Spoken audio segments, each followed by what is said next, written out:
Assalamu alaikum wa rahmatullahi wa barakatuh. Karibuni Methla's Kitchen. Kwa wale wapya katika channel yangu hii, usisahau kusubscribe ili usipitwe na mapishi yajayo. Leo nimewaletea upishi wa caramel pudding. Ni nzuri na rahisi kutengeneza. Kuwa nami mpaka mwisho ili ujue vipi nimeitengeneza. Utatumia kikombe kimoja cha sukari na kutia vijiko vitatu vya maji. Wapo wanaoibandika sukari hii bila kutia maji, pia ni sawa. Ila napendelea kutia maji kwani naona ni urahisi zaidi. Utaichemsha sukari yako hii mpaka uhakikishe imebadilika rangi na imekuwa soft. Kama hivyo utakavyoiona yangu ilivyo. Ikishakuwa hivi kama unavyoiona hapo, basi chukua chombo chako ambacho utakifanyia pudding yako na kuimwagia ile sukari na kuizungusha kama hivi ninavyofanya chombo changu mimi.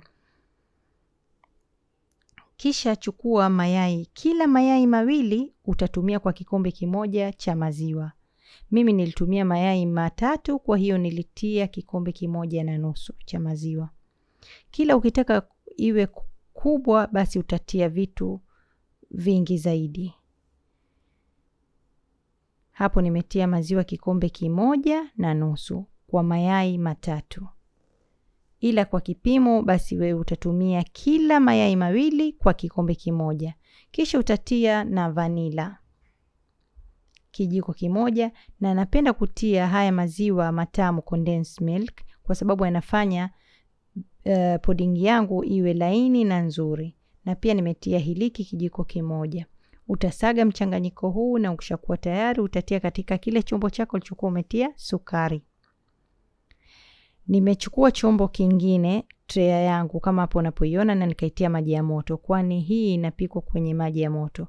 Na nimeachemsha ili kuokoa muda nipike kwa haraka kwa sababu nitatia kwenye oven na nitawasha moto wa chini tu. Nitafunika kama unavyoona, yani kile chombo chako unatakiwa ukifunike vizuri kisiingie maji ndani. Na maji uliojaza basi yafike nusu ya kile chombo chako.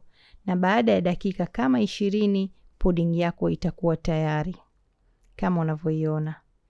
Utaitia kwenye freezer kwa muda wa kama lisaa na kisha ndio uje kuigeuza ili ibaki juu chini kama hivyo unavyoniona. Usigeuze pudding yako hii hali ya kuwa ni moto, itakatika katika. Iache ipoe na ishike baridi, kisha utaitoa na kuitia katika friji.